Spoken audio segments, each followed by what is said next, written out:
উচ্ছেদিতক পানী দিবলৈ গৈ চকু পানীৰে বাট নেদেখা হ'ল ৰকিবুলে।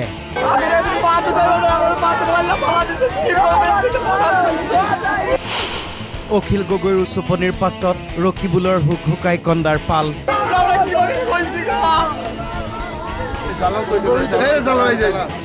উচ্ছেদিতই সাৱটি ধৰিছে সাংসদ ৰকিবুল হুছেইনক। নিজৰ দুৰ্বিষহ সময়ৰ বৰ্ণনা কৰি সি আধা কৰি কান্দিছে। চকু পানী ৰখাব পৰা নাই ৰকিবুল হুছেইনেও।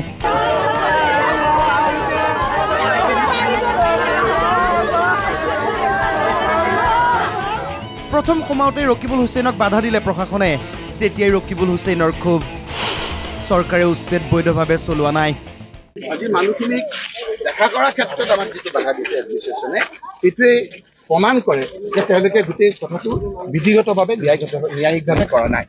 AIUDFৰ বিধায়কসকল যাওঁতে প্ৰশাসনে বাধা দিয়া নাছিল। কংগ্ৰেছী সাংসদ যাওঁতে প্ৰশাসনে বাধা দিছে কিয়? বিজেপি AIUDFৰ মিতিৰ আলিৰ কথাও টানিলে ৰকিবুল হুছেইনে।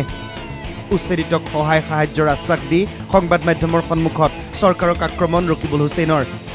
দানৱীয় উচ্ছেদ চলাইছে চৰকাৰে।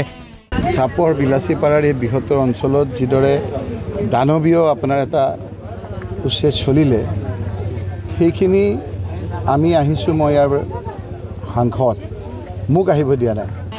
মুখ্যমন্ত্ৰীলৈ প্ৰশ্ন ৰকিবুল হুছেইনৰ। অলপ হৃদয় নাই, হৃদয় নাই। এইবিলাক পাপ, এইবিলাক যে পাপ কৰিছে নহয় আপোনাৰ এটা এটাকৈ সেই নেদেখা জলেও শাস্তি দিব আৰু ৰাইজেও এইবিলাক কোনো মানুহে ভাল নাপায়। ৰকিবুলৰ অভিযোগ পাপ কৰিছে মুখ্যমন্ত্ৰীয়ে। কংগ্ৰেছৰ চৰকাৰ আহিলে ভূমি দিব, ঘৰ নিৰ্মাণ কৰি দিব, সংস্থাপন দিব উচ্ছেদিতক। এইবিলাক পাপ। এই ফুল কমলীয়াটোৱে সি কোন ধৰ্মৰ মানুহ সি নাজানে। এই বিকলাংগ ল'ৰা ছোৱালীবিলাকে নাজানে, অন্ধ মানুহটোৱে নাজানে। এই লোকসকলক যিদৰে নিথৰুৱা কৰিছে, এই মহিলাসকলক চাওকচোন কেনেদৰে বিনাইছে। এই লোকসকলক যদি ভূমিহীন লোকসকলক আমাৰ চৰকাৰ অহাৰ লগে লগে আমি তেওঁলোকক ভূমি দিম। আমি আমাৰ চৰকাৰ অহাৰ লগে লগে যিসকলক ঘৰ নাই সেইসকলক ঘৰ দিম। কেৱল ইয়াতে নহয়, আজি আপোনাৰ কাৰ্বি আংলঙত চলিছে তেনেধৰণৰ সেইসকলকো আমাৰ দায়িত্ব আছে। কান্দি কান্দি উচ্ছেদিতৰ কাষত সময় পাৰ কৰিলে ৰকিবুল হুছেইনে। পৰিস্থিতিৰ বুজ ল'লে। যিদৰে সময় পাৰ কৰিছিল অখিল গগৈয়ে। ফেচবুকতো অখিল গগৈয়ে লিখিছিল, হিটলাৰৰ ৰাজ্যত মানৱতাৰ বধ্যভূমি। গোৱালপাৰাৰ হাছিলা বিলৰ পাৰৰ উচ্ছেদিত ৰাইজৰ কেম্পত চকুলো টুকি আছো।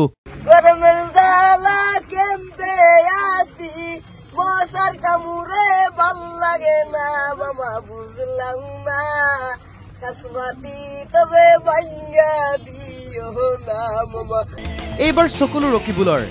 আৰম্ভণিৰ পৰাই অখিল ব্যস্ত সৰব হৈ আছিল উচ্ছেদক লৈ। কংগ্ৰেছেও মাত মাতিব লাগে বুলি কৈছিল অখিলে। তাৰ পাছত গৈ বৃহস্পতিবাৰে হুলস্থুল লগালে AIUDFৰ বিধায়কে। শুকুৰবাৰে ৰাওনা ৰকিবুল। হওক উচ্ছেদিতই সামান্য পৰিমাণে হ'লেও সকাহ পাইছে। হওক কেৱল এই চকুপানী ঘৰিয়ালৰ নহওক।